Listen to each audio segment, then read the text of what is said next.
The aim of this video is to clarify the difference between physics and physicalism in the light of F.H Bradley's views.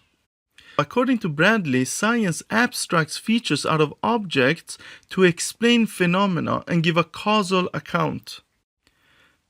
Now, Bradley explains that every time we see event B that's preceded by some other event, that event is not just A, but rather A with the addition of little b or little c or little d.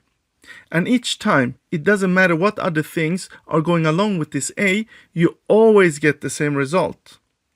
This, under the scientific method, would mean that the thing that actually causes B is just the A, which is the constant. But according to Bradley, that's flawed. To him, this does not give us reason to believe that A is a thing that can even exist, not to mention if it can by itself cause anything.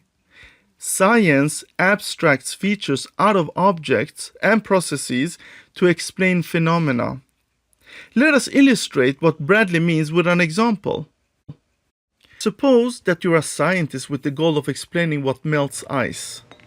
You start by pouring hot water on the ice and it melts.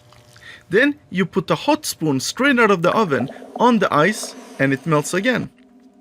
You then blow hot air on the ice with a hairdryer and it melts.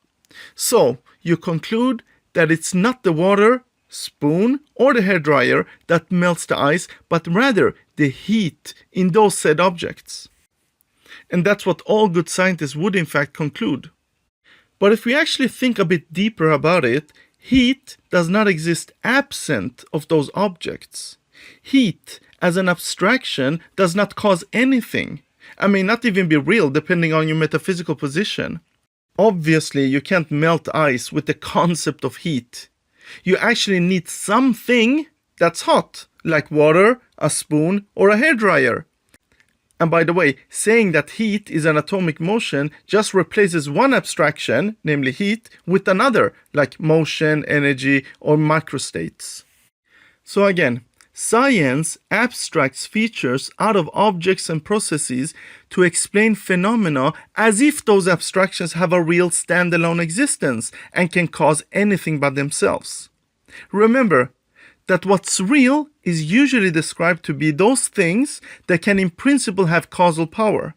And because abstractions do not have any causal powers, it follows that science, taken as giving us ultimate furniture of reality, cannot by itself tell us what's genuinely real, but only offers useful descriptions abstracted from the concrete processes that do the actual causing.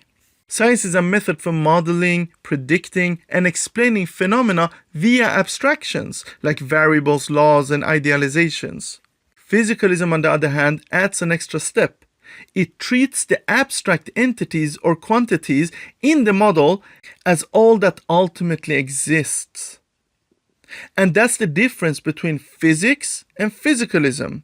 That's, however, not what comes to mind when most people think of physicalism, namely that it's giving ontological status to abstractions. Anyway, I hope that clarifies the difference between physics and physicalism.